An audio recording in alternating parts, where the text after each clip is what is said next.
बिस्मिल्लाहिर्रहमानिर्रहीम। अस्सलाम वालेकुम नादरीन, आप यूट्यूब चैनल देख रहे हैं, मैं इमरान खान हूं।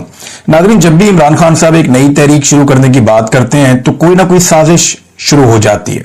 यानी कभी ये कहा जाता है कि बातचीत चल रही है, कभी ये कहा जाता है कि इसको रोक लें, फलां चीज कर दी जाएगी। तो ट्रक की एक बत्ती के पीछे हमेशा लगाया जाता है। पार्टी के अंदर तकसीम पैदा करने की कोशिश की जाती है, लोगों को लड़वाया जाता है, लोगों को डिस्करेज किया जाता है, डंडे का इस्तेमाल भी किया जाता है।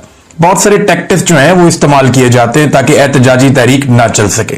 और ये काम ज्यादातर पाकिस्तान की एस्टेब्लिशमेंट और जो मौजूदा रजीम है, हुकूमत है, ये मिलकर करते हैं। एस्टेब्लिशमेंट किसी भी सूरत में इमरान खान साहब के वजूद को अब बर्दाश्त नहीं कर सकती, ये बात बिल्कुल सादी है।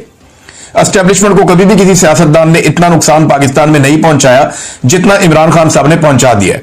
पाकिस्तान का एक एक बच्चा अब जानता है कि पाकिस्तान के मसाइल के लिए जिम्मेदार एस्टेब्लिशमेंट के बंद कमरों में किए गए गलत फैसले हैं। जब तक ये फैसलों का इख्तियार अवाम के पास नहीं आएगा या अवामी मुंतखब नुमाइंदों के पास नहीं आएगा, तब तक पाकिस्तान आगे नहीं बढ़ पाएगा। ये चीज किसी दौर में नवाज शरीफ को समझ आई थी, बेनजीर भुट्टो को भी समझ आई थी, लेकिन नवाज शरीफ साहब ने ऐसा लगता है कि कंप्रोमाइज कर लिया और उन्हें समझ आ गई कि जिंदा रहने का तरीका और सियासत में जिंदा रहने का तरीका यही है कि कंप्रोमाइज करें और अपने खानदान के लिए इक्तदार का एक हिस्सा लेते रहें एस्टेब्लिशमेंट से। एक हिस्सा मैंने इसलिए कहा कि इसमें ज्यादातर चीजें जो हैं वो एस्टेब्लिशमेंट के हाथ में ही रहती हैं। इस मरतबा पाकिस्तान तहरीक इंसाफ को तकसीम करने के लिए जो हमला हुआ वो तहरीक इंसाफ के बाहर से नहीं हुआ, वो तहरीक इंसाफ के अंदर से हुआ। मैं आपको वो बाद में बताता हूं, लेकिन पहले आप ये जुनैद अकबर साहब का स्टेटमेंट है ये देखें तो काफी क्लैरिटी आ जाएगी, आपको चीजों का आइडिया हो जाएगा कि ये हुआ क्या और किया किसने और इसका नतीजा क्या निकल रहा है। जो जुनैद अकबर साहब हैं, ये जहां पे हुकूमत है पाकिस्तान तहरीक इंसाफ की, वो सबसे इंपॉर्टेंट सूबा है क्योंकि वहीं से वो अवामी पावर इकट्ठी कर सकते हैं। पंजाब के अंदर तो 10 बंदे इकट्ठे हो जाएं तो वो डंडे मारते हैं, दहशतगर्दी के पर्चे कर देते हैं, घरों के अंदर घुस जाते हैं, लोगों की इमलाक तोड़ देते हैं, गाड़ियां तोड़ देते हैं, तबाही फेर देते हैं। तो यहां पर तो बहुत ब्रूटैलिटी है, जुल्म है, जबर है, फस्तायत है। तो पंजाब में तो हिलने भी नहीं देते, पूरे निजाम को बांधा हुआ है। जबकि खैबर पख्तूनख्वा में जो है वो वहां से एक पावर पंप होती है और इकट्ठे हो जाते हैं लोग और वो चल पड़ते हैं इमरान खान साहब के लिए। तो वहां जुनैद अकबर साहब को इमरान खान साहब ने बनाया था पाकिस्तान तहरीक इंसाफ का सूबाई सदर। अब सूबाई सदर जो है उसके पास बहुत सारे इख्तियारात होते हैं, लेकिन जुनैद अकबर साहब खुद एक बेबसी की तस्वीर बने हुए हैं। उन्होंने एक इंटरव्यू दिया और उसमें उन्होंने अपनी सूबाई हुकूमत के ऊपर संगीन तरीन इल्जामात लगा दिए।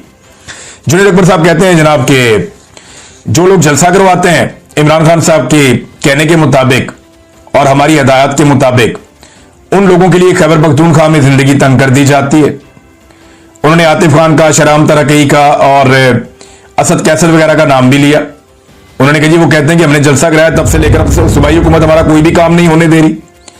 जुनैद अकबर कहते हैं कि मेरा अपना कोई काम नहीं हो रहा, सूबाई सदर हूं मैं, ब्यूरोक्रेसी बिल्कुल ताउन नहीं कर रही। जब उनसे पूछते हैं तो वो कहते हैं जी वजीर आला हाउस से मैं मना किया गया, सूबाई हुकूमत ने मैं मना कर दिया।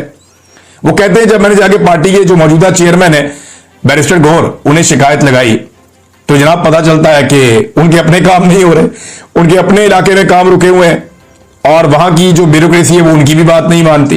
तो ये एक बेबसी है जिसका उन्होंने इजहार किया। अहमद मीर साहब के प्रोग्राम में वो बातचीत कर रहे थे और वो ये कह रहे हैं कि डीपीओ की बात करें या डीसी की बात करें, कोई हमारी बात नहीं सुनता, बल्कि बैरिस्टर सैफ वो काम करते हैं जो हम कहते हैं उसके बिल्कुल उल्टा कर देते हैं।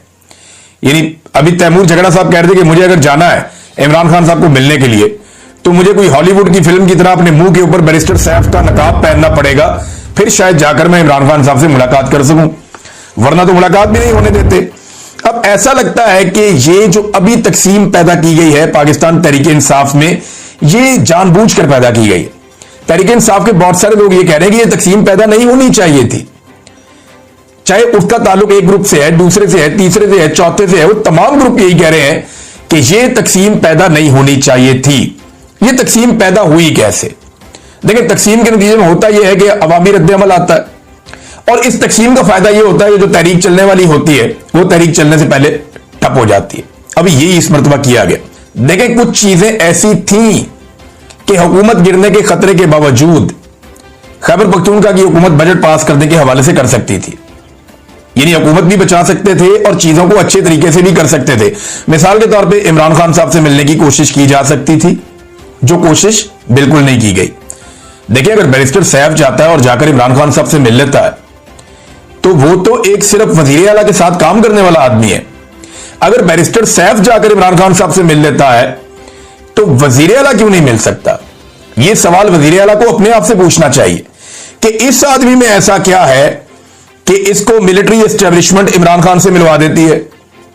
इसमें ऐसा क्या है कि इसको मिलवाती है और बाकी लोगों को नहीं मिलवाती? क्या यह मिलिट्री एस्टेब्लिशमेंट का वफादार है या इमरान खान का वफादार है? ये अली अमीन गंडापुर का वफादार है या किसी और का वफादार है? वैसे मैं आपको बता चुका हूं कि वो खैबर पख्तूनख्वा का मोहसिन नकवी है, बैरिस्टर सैफ। अब वो जितनी मर्जी सफाइयां देते रहे, एक्चुअली तो वो यही है। इमरान खान साहब से मिलने की कोशिश की जा सकती थी, जो नहीं की गई। मुलाकात ना होने की सूरत में एहतजाज रिकॉर्ड करवाया जा सकता था, जो नहीं किया गया। और बजट को अचानक पास करने की बजाय सियासी कमेटी के मशवरे के मुताबिक 27 जून को पास किया जा सकता था, या कम अज कम बजट को पंजाब के, वफाक के और सिंध की हुकूमतों के बाद पास कर लेते। पहले उन्हें बजट पास करने देते, थोड़ा सा प्रेशर बना लेते। अपनी हुकूमत बचाना जरूरी था तो बजट पास करना ही पड़ना था। लेकिन जिस भोंडे अंदाज में यह सब कुछ किया गया, उससे तो ऐसा दिखाई देता है कि शायद जानबूझकर पाकिस्तान तहरीक इंसाफ को तकसीम करने की एक साजिश की गई है। अब तरीकाकार क्या है? देखिए, अभी इससे निकलने का तरीकाकार सिर्फ और सिर्फ एक एहतजाजी तहरीक है, जिसके बारे में इमरान खान साहब पहले ही अहकाम दे चुके हैं कि एहतजाजी तहरीक चलाई जाए। पाकिस्तान तहरीक इंसाफ को एहतजाजी तहरीक चलानी पड़ेगी, लेकिन इस मरतबा एक मुख्तलिफ हिकमत अमली के साथ आना होगा। और इसके बारे में डिस्कशन पाकिस्तान तहरीक इंसाफ में हुई थी। जो पाकिस्तान तहरीक इंसाफ में डिस्कशन हुई थी और जो इमरान खान साहब का लाइन ऑफ एक्शन इस मरतबा दिखाई दे रहा था, वो ये नहीं है कि सारे लोग इकट्ठे होकर इस्लामाबाद की तरफ जाएंगे। इस मरतबा जो उनका लाइन ऑफ एक्शन था, और ये मैं आपको बता रहा हूं, ये वो लोग या जो पाकिस्तान तहरीक इंसाफ के अंदर से खबरें आ रही हैं या जो चीजें पब्लिक हो चुकी हैं, उनके बारे में बता रहा हूं मैं आपको कि इनका लाइन ऑफ एक्शन ये था कि पूरे पाकिस्तान को बंद करेंगे, मेन शाहराहें पाकिस्तान की बंद करेंगे और बहुत सारी जो एनर्जी समेत दीगर बहुत सारी चीजों की जो सप्लाई है उसको बंद कर देंगे। पाकिस्तान तहरीक इंसाफ के कारकुन मुख्तलिफ इलाकों में बड़े पैमाने पर निकलकर, और अगर इस तरह की एक्टिविटी हो जाती है, सप्लाई बंद हो जाती है, शाहराहें बंद हो जाती हैं, रास्ते बंद हो जाते हैं, या अमली तौर पे पाकिस्तान तहरीक इंसाफ, देखें वो मुल्क की एक बहुत बड़ी ताकत तो है, तो उन्हें एक मोमेंटम बनाना पड़ेगा ना तहरीक का। और अगर वो मोमेंटम बनता है और उसके बाद वो मुल्क को जैम करने में कामयाब हो जाते हैं, तो एक बहुत बड़ा प्रेशर होगा, इंटरनेशनल लेवल की न्यूज बनेगी, पाकिस्तान के अंदर एक बहुत बड़ी खबर बनेगी और एक बहुत बड़ा प्रेशर क्रिएट होगा।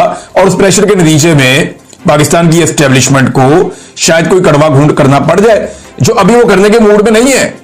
इंडिया पाकिस्तान मार्के के बाद पाकिस्तान की एस्टेब्लिशमेंट को ऐसा लगता है कि जो अवाम उन्हें बुरा भला कह रही थी, शायद अब नहीं कह रही।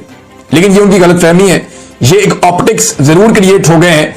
लेकिन जब भी वो कोई पॉलिटिकल मिस्टेक करेंगे या कोई ऐसी चीज करेंगे, यानी अभी मैं देख रहा हूं हमारे जो मिलिट्री अफसरान हैं वो नौजवानों से मिलते हैं जाकर कभी मदारिस में,